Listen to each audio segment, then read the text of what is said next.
Hello and welcome everyone to another Educational Monday that we are going to focus on. In the month of July, I want to focus our attention to the topic of parenting. And today would be one of five, since in July we have 5 Mondays. I want to focus on parenting throughout those 5 sessions. Before I start, I want to make sure that everybody knows I'm not a social worker. I'm not giving you parenting advice. All that I do with the purpose of these workshops is enrich your knowledge. And as we go through the workshops throughout the year, every month I have a different topic. So I try to enrich my knowledge before I get to teach you, and maybe open your eyes to certain things that I've learned or things that you may have known but never paid attention. So this month, I really want to dive into a very vital topic of positive parenting. And we'll go through several weeks of informational things on how we can become better parents. So I'll start with sharing my screen. So once again, we are going to talk about the foundation of positive parenting. And this first session is just an introduction. Parenting, as you know, it's a journey, but it's a journey filled with joy and also challenges. So our goal is to provide you with the tools and insights that you can all make this journey a lot smoother or more rewarding. Today, we focus on the positive parenting, and I want to break it into the principles or the core principles of what positive parenting entails. So first of all, building a strong emotional connection. The most important thing of positive parenting is the relationship between parent and child. We'll talk about how you can strengthen this bond through active listening, which we spoke about in different content, spending quality time together, and showing unconditional love. Another important core principle, is setting clear boundaries and expectations. Children thrive when they understand the limits and expectations and when they get the set limits to them. We'll talk about how you can establish that clear, consistent rule and the importance of explaining the reason behind each of these rules.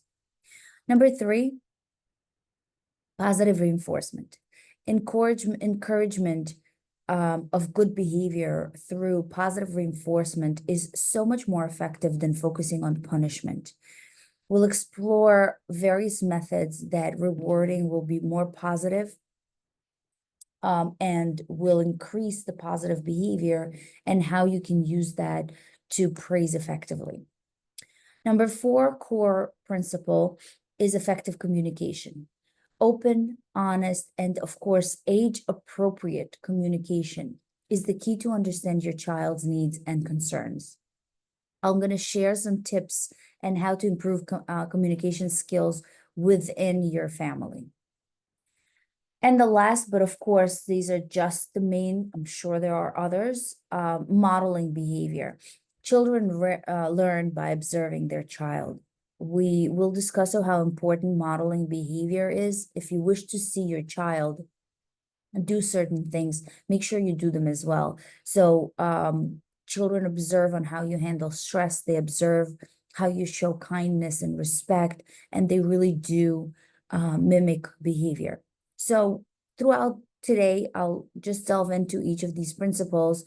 I'll provide you some practical advice and real life examples to hopefully help you implement those positive parenting techniques in your own daily life. By the end of today, I hope you will have a solid understanding of what building a positive relationship with and supportive environment with your children means, so we can get that into my next week's session, and I'll touch that in a minute. So let's start with the first one. A strong parent-child relationship lays the foundation for children's overall development and well-being. It is really the bedrock upon which trust, respect, and open communication are built. I want to talk about some of those strategies to help you strengthen this very vital bond. So, if any of you watched my last month episode, last month I focused on love and relationships, but really not in the content of parenting. And there was one book that I've reviewed, that's the Love Languages, which I think was very profound book. If you haven't listened to that, go back to your YouTube and you're going to find this under the title of the 5 Love Languages. But why am I bringing that together? I was at the library last week and I came across that book, but it said single edition, which I didn't know even existed.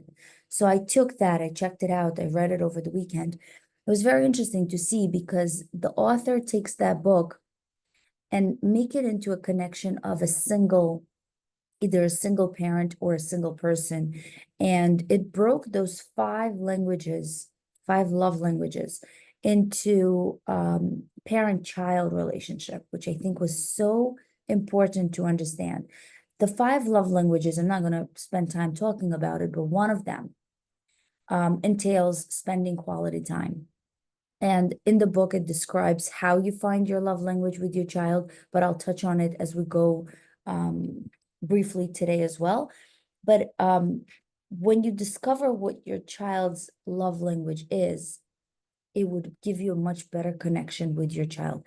However, spending quality time together is really important for all children, even if this is not their primary love language, especially at the younger age. The time that you spend with your child is really invaluable. It's not just about being physically present, but really being emotionally available and engaged.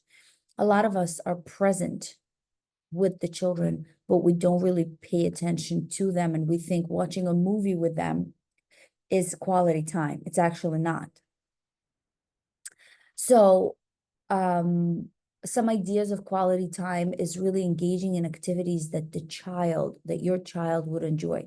It could be even reading a book together or playing a game or going just for a walk and have a conversation during that walk, or even just heart-to-heart conversation. This is really more profound than watching a movie together or just do all those activities that are not necessarily what your child would love. But consistency is a key. Make sure that you make a routine that is regular and uninterrupted of the time that you can spend with your child. This consistency shows your child that they are the priority of your life. And I know we all have very busy lifestyle. We all work, and many of us work multiple jobs. So attending to your child is not always something that you can do. It doesn't have to be hours on end. It could also be just 20 minutes, but consistent 20 minutes weekly or daily, or whatever that is that permits your schedule. Consistency is the key. Make your child a priority. The second one is practice active listening. I've talked about active listening in terms of relationship last month, and also in terms of just general communication. Active listening is when you listen with full attention.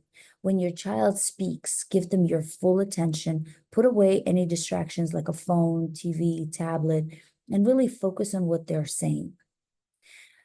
It's important to validate their feelings, acknowledge your child's feelings and emotions. Say things like, I understand that you're upset, or that sounds really exciting if they're telling you something really exciting that happened to them.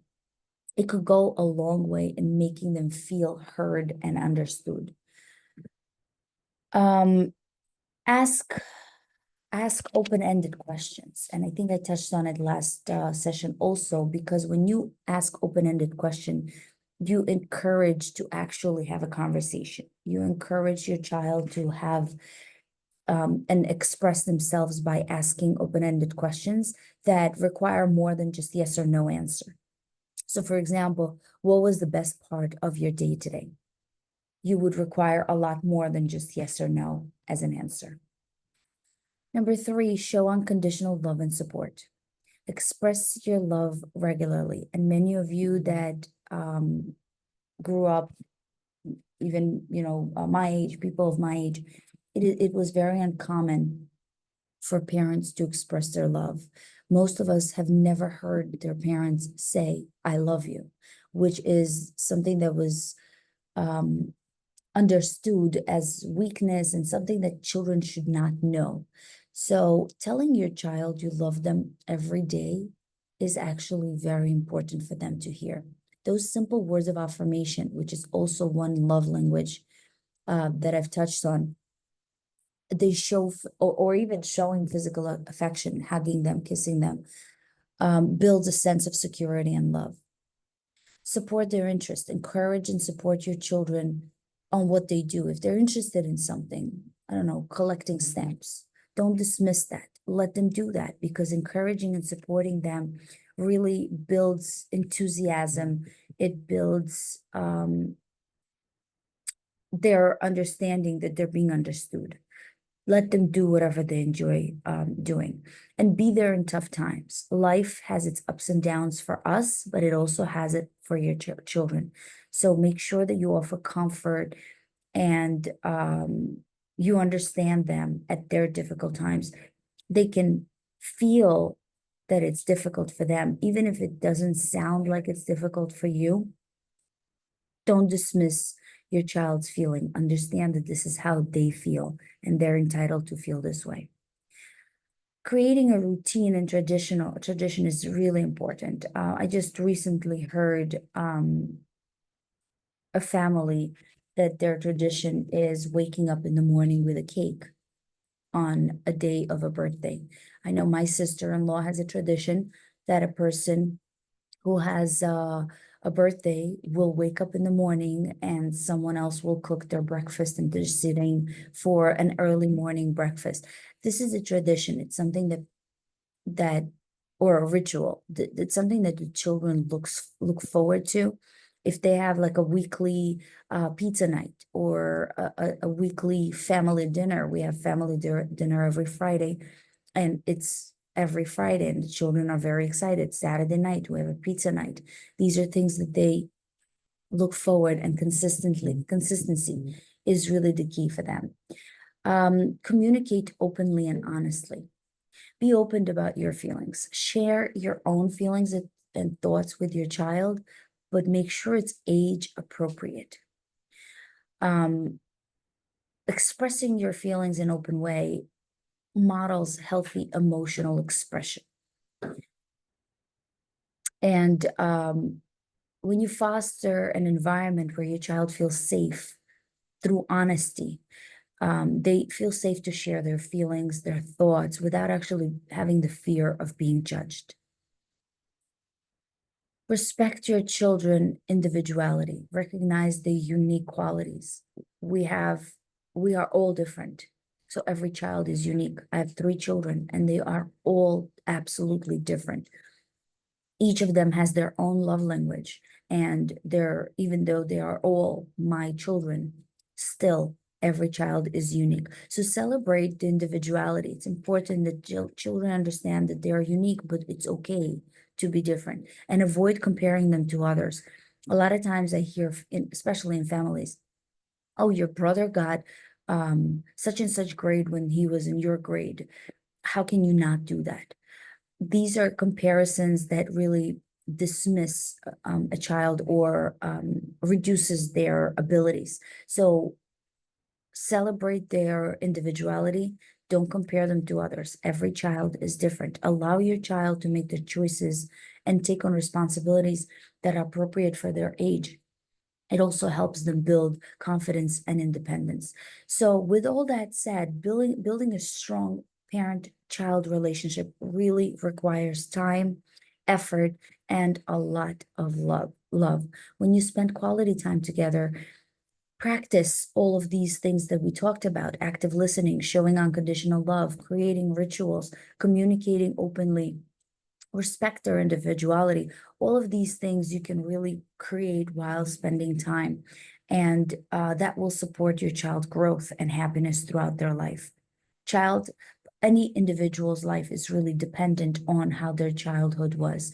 And if you listen to coaches or take classes or try to read certain personal growth classes, you will see that everything goes back to your childhood. So make your children's childhood memorable in good ways and build their success through how you build their childhood. Sorry for the misspell, it's supposed to be a V. Effective communication techniques. Effective communication is really a cornerstone of positive parenting. It fosters mutual understanding, respect, cooperation between the parent and the child. I want to talk about several techniques which I already mentioned in many different sessions, but especially today. Active listening is very important. When your child speaks, let them speak, but give them your undivided attention. Don't cut them in the middle. Listen to them. This means that you're putting away anything that distracts you, anything that may catch your eye, and just give them the full attention. Show that you're engaged. Body language is very important. Your verbal cues and nonverbal cues show how you're listening. Look at them when they are talking. Make sure you maintain eye contact, nodding frequently if you agree, or say things like, I see, or tell me more, will encourage your children to continue. Repeat back what your child said in your own words to show that you actually understand. And when you do that, this is really active listening. You can say something like, oh, so I understand you feel sad when that happened. Is that true? Something like that, which validates feelings. As I mentioned before, open-ended questions are also important. I think I skipped positive language. So use positive language, use clear, specific language when you're giving instructions and feedback. Frame your request positively. Always try to speak with your children in a positive way. Open-ended questions encourage and ask questions that require more than just yes or no answer, especially if you feel that they don't want to talk about it and you really want to be there for them. Questions like, what did you enjoy most about your day? Or how did that make you feel? These are things that really require a little bit more than just yes or no. Empathy and validation. Empathy is important for adults as well, specifically for children. Show empathy by acknowledging your child's feelings. Saying things like, I understand that you're frustrated, helps them feel a lot more heard and supported. Avoid dismissing their emotions. Never dismiss your child's feeling, even if it seems like very trivial to you. Instead, validate their emotions by saying, I understand you feel this way, and help them navigate through them and explain, if you think it's wrong, why it is wrong. Be a role model for your child. Demonstrate good communication. Children learn, like I said, by observing their parents. So model good communication by being polite, patient, and respectful in your interactions. For example, if a child screams and you come and scream back at the child, saying, don't scream, but in a screaming voice, didn't achieve anything. If you want your child to stop screaming, you lower your voice and you show the child that you are modeling by example. Share your own feelings with your child in an age-appropriate way. Don't think that even if your child is mature enough, don't think they can understand your life situations. There's certain things that you cannot share with your children because you may hurt them more than you're actually helping them, especially if you're trying to share things that happen to you. Make sure you understand it's age appropriate. Use the statement I. Own your feelings. Instead of blaming and criticizing, use I to express how you feel. For example, I feel upset when you leave your toys on the floor because it makes the house messy. Now you've explained how you feel, not necessarily telling your child you cause a mess, but saying that I feel upset because the toys are making the house a mess, not really you. Avoid you statements. Statements that start with you can really come across as accusations. So instead of saying you never listen, you say, I feel unheard when I'm trying to talk to you. Set aside set aside time for meaningful conversations. That can be daily. Make it a habit to check in on your child throughout the day. Ask them about their day, their feeling when they come from school, when they come from camp. Find a couple of minutes just to ask them. Set aside a dedicated one-on-one time with your child regularly. This really specifically helps to strengthen the bond and open up opportunities for a deeper conversation. Allow time to process. Sometimes children need time. Children need time to process their thoughts, their feelings before they can actually articulate them. So be patient and give them the space that they need. Avoid interruptions. Let your child finish their thought without being interrupted. This shows respect without the interruption of their thoughts, and it gives them encouragement to share openly.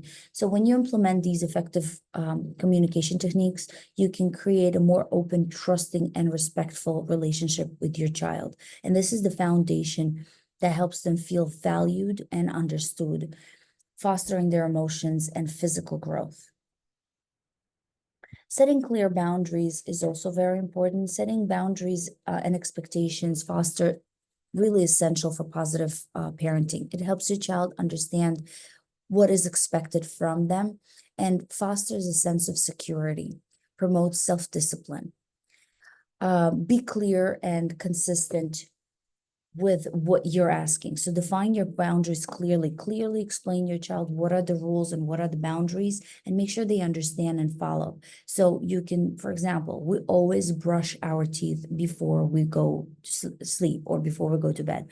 This shows you that consistent and clear boundary.